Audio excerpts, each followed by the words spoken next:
Available at audible.com. Texas Review Press presents The Windows of Heaven, a novel of Galveston's Great Storm of 1900. Written by Ron Rozelle. Narrated by Edison McDaniels.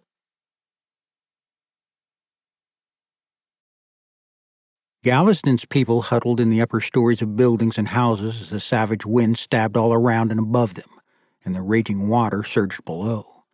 Many prayers were sent up, some frantically, some tranquilly. Some people hadn't prayed in so long that they had forgotten how, and stumbled over words they hoped were right. Others had prayed for so long that every heartbeat and breath was a prayer. They didn't ask for anything now, but waited for whatever the night would bring. Those people close enough to windows, usually broken ones, could see the cataclysm taking place outside. Bodies, of people and of horses, pounded against the sides of buildings. Some were caught in the piles of wreckage. Entire buildings, or houses, would suddenly crumble as if some all-important beam had snapped, and a flood tide of bricks and lumber would boil out into the streets. The people in the top floors spilled out with the debris. Sometimes 50 or more men, women, and children would end up, within seconds, in the rushing water. Some were killed in the structure's collapse, some by flying wreckage. Some were so stunned by the fall that they drowned before they could right themselves, and some made it into the next building, hoping that it would prove sturdier than the last.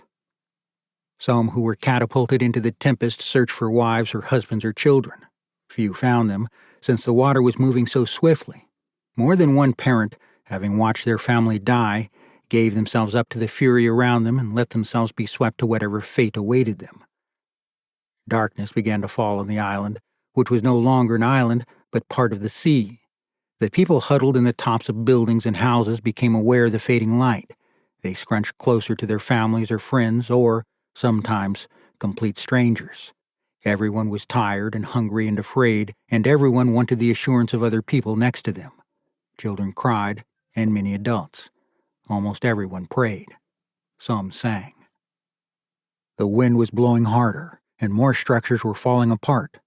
The people huddled in the tops of buildings and houses had encountered this particular hell for hours, and now they must face it in darkness and hope that their building was a sound one. One person not in the top of a building was Tucker, who was in the bottom of one, since that was where his home was, in the room that opened into the alley. He had moved from the bed to the top of the table, and when the brown water rose even to that height, to the top of the wide, tall chest of drawers that May had inherited from her mother. The water was almost to the top drawer now, just a few inches beneath him. There wasn't any place higher in the room to get, and even if there had been, he wouldn't have been able to get there because he would have been crammed into the ceiling.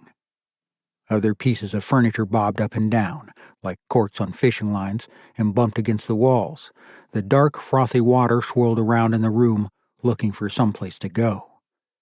Tucker knew that soon he would have to wade through it, out into the alley, and then to the sidewalk, and do the same thing. When James and Scott had finally returned from their futile journey to the Union Passenger Depot, early in the afternoon, having fought the storm across the city and back, James thought he had never been so tired.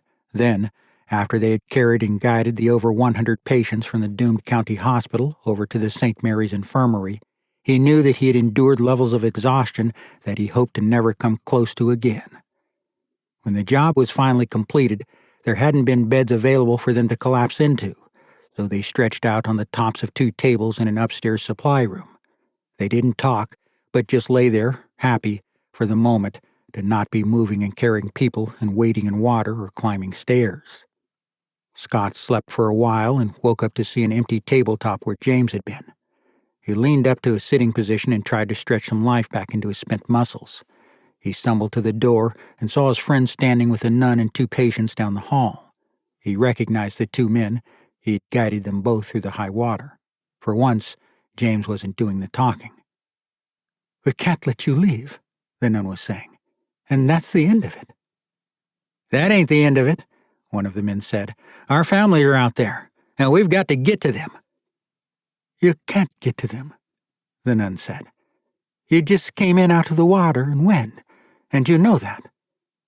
The other man, who had kept quiet till now, touched her arm. It's our family, sister, he said quietly. Our people. He hesitated for a moment. We know we might not make it, but the others could tell that he wasn't used to doing much talking. He seemed to be weighing every word before he used it. Sometimes you got to be with the people you care about and need to look after. Available at audible.com.